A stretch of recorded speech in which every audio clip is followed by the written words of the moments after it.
ಇನ್ನೊಂದು ಗೊತ್ತಿರಲಿ, ನನ್ನ ಹೃದಯ ಇಲ್ಲಿ ಬಂದದ, ಅದು ನಿಜಗುಣ ದೇವ ಮಹಾಸ್ವಾಮಿಗಳು. ಇನ್ನೊಂದು ಗೊತ್ತಿರಲಿ, ನಿಜಗುಣ ದೇವ ಮಹಾಸ್ವಾಮಿಗಳಿಗೆ ಕೊನೆ ದಿನ ಇಷ್ಟು ಹೊತ್ತು ನಮ್ಮ ತಾಯಂದಿರು ಇರುವ ಮೊದಲ ದಸರಾ ಇದಾಗಿದೆ. ಹೌದು ಅಲ್ಲ? ಬಹುಶಃ 8 ಗಂಟೆ ಆಯಿತು ಅಂತಂದ್ರೆ ನೀವೆಲ್ಲ ಉಡಿ ತುಂಬಾಕ್ ಹೋಗ್ತಿದ್ರಿ. ಆದ್ರೆ ಈ ವರ್ಷ ಇಷ್ಟು ಅದ್ಭುತ ಕಾರ್ಯಕ್ರಮ ಆಗ್ಯದ ಅಂತಂದ್ರೆ ಅದನ್ನ ಏನ್ ಹೇಳಿದ್ರು ಕೂಡ ಕಡಿಮೆ. ಒಂದು ಸಾರಿ ಸುಮ್ಮನೆ ಈ ಕೃತಜ್ಞತೆಯನ್ನು ನೆನೆಸಬೇಕು ನಾವು. ಬಹುಶಃ ಅವರು ಪ್ರವಚನಗಳನ್ನ ಮಾಡೋದು, ನೀವೆಲ್ಲ ಅವ್ರ ಕಾರ್ಯಕ್ರಮಗಳಿಗೆ ಸಾಧ್ಯ ಅಂತಂದ್ರೆ ಹೋಗೋಣ ಒಂದ್ಸರಿ. ನೀವು 1, 2, 3 ಇರ್ತದೆ, ಒಂದ್ಸರಿ ಹೋಗಿ ಬರೋಣ. ಆ 3 ದಿನದ ಕಾರ್ಯಕ್ರಮ ಹೆಂಗ ಅಂತಂದ್ರೆ ಅದು ಅದ್ದೂರಿ ಕಾರ್ಯಕ್ರಮ ಮಾಡ್ತಾರೆ. ಅವ್ರಂದ್ರು ವರ್ಷಕ್ಕೆ 3 ದಿನ ಮಾಡ್ರಿ ಅಂದ್ರು ನಮಗದ ಆಗಂಗಿಲ್ಲ. ನಾವು ಆಗಾಗ ಮಾಡ್ತಿದ್ವಿ. ಆದ್ರೆ ಈ ವರ್ಷ ಯಾವ ಕಾರ್ಯಕ್ರಮಗಳು ಜಾಸ್ತಿ ಮಾಡಲಿಲ್ಲ. ಆದ್ರೆ ಈ ಸರಿ ನಿಜದೇವ ಮಹಾಸ್ವಾಮಿಗಳು ನೀವು ಅನ್ಕೊಂಡಂಗ ಅವ್ರ ಪುರಾಣ ಚಂದ ಐತಿ. ಚಂದ ಐತೆ ಇಲ್ಲ? ಚಂದ ಐತೆ ಇಲ್ಲ? ಒಂದು ಜೋರ ಚಪ್ಪಾಳೆ. ಅವ್ರ ಪುರಾಣ ಚಂದ ಐತಿ ಐತಲ್ಲ? ಅವ್ರ ಕಂಠ ಚಂದ ಐತೆ ಇಲ್ಲ? ಚಂದ. ಅವ್ರ ಪುರಾಣ ಹೇಳೋದು ಚಂದ ಐತಿ, ಅವ್ರ ಕಂಠ ಚಂದ ಐತಿ. ಹೌದಾ? ಅವರ ಸಾಹಿತ್ಯ ಚಂದ ಐತಿ.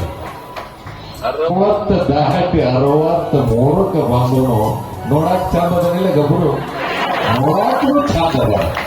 ಆದ್ರೆ ಇದು ಎಲ್ಲರಿಗಿಂತ ಇನ್ನೂ ಒಂದು ಮಾತು ಹೇಳ್ತಾರೆ, ನೆನಪು ಇಟ್ಕೊಳ್ಳಿ. ಇವೇನದವಲ್ಲ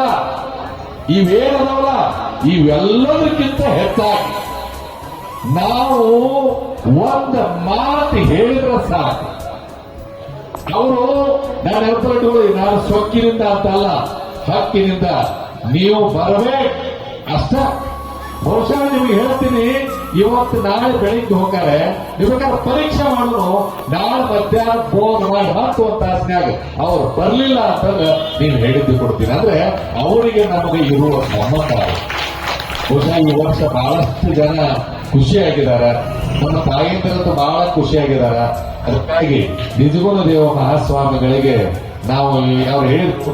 ಆದ್ರೆ ಒಂದು ಹೇಳ್ತೇನೆ ನಿಮಗ, ಎಲ್ಲ ಕೊಡೋರು ಇರಬಹುದು, ನಿಮಗೆ ಏನೆಲ್ಲ ಕೊಡಬಹುದು. ಆದರೆ ನಿಮ್ಮ ತಂದೆ ತಾಯಿ, ನಿಮ್ಮ ಬಂಧುಗಳು, ನೀವು ಹೋದಾಗ ನಿಮ್ಮನ್ನ ಆರೈಕೆ ಮಾಡಿ ನಿಮಗೊಂದು ಸೀರೆ ಉಡಿಸಿ, ಅವೇನು ಎಷ್ಟು ಕಿಮ್ಮತ್ತಿನ ಅನ್ನೋದು ಮುಖ್ಯ ಅಲ್ಲ. ಆಗ ಸಿಗುವ ಖುಷಿ ಬೇರೆ ಯಾವಾಗಾರ ಸಿಗ್ತದೆ, ಸಿಗೋದಿಲ್ಲ. ಅದಕ್ಕೆ ನೀವು ಅನ್ಕೋಬಹುದು, ನನಗೆ ಇವತ್ತಿನವರೆಗೂ ನಿಮ್ಗೆ ಹೇಳ್ತೀನಿ, ನಾನು ಅಳತಿ ತಗೊಂಡು ಅವರು ಇಲ್ಲ ಈ ಪ್ರತಿ ವರ್ಷ ಯಾಕೆ ಹೇಳಾಕತ್ತೀನಿ ಅಂತಂದ್ರೆ ಆ ಪ್ರೀತಿ ದೊಡ್ಡದು.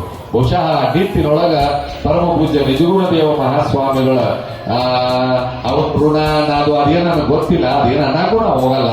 ಆದ್ರೆ ಒಂದು ಹೇಳ್ತೀನಿ, ಅಪ್ಪ ಪುಣ್ಯಾತ್ಮ, ನನ್ನ ಜೀವ ಇರುವವರೆಗೂ, ನಿನ್ನ ಜೀವ ಇರುವವರೆಗೂ, ನನ್ನ ಜೀವ ಇರುವವರೆಗೂ, ನಿನ್ನ ಜೀವ ಇರುವವರೆಗೂ ಯಾರ ದೃಷ್ಟಿನೂ ಕೆಟ್ಟ ದೃಷ್ಟಿ ನಮ್ಮ ಮೇಲೆ ಬೀಳೋದಂತೂ ಬೇಡವೇ ಬೇಡ. ಪೂಜೆಗೆ ನೀವೆಲ್ಲರ ಪರವಾಗಿ ಒಂದು ಜೋರು ಚಪ್ಪಾಳೆ ತಟ್ಟಿ ಕೃತಜ್ಞತೆಯನ್ನು ಅರ್ಪಿಸ್ತೇವೆ.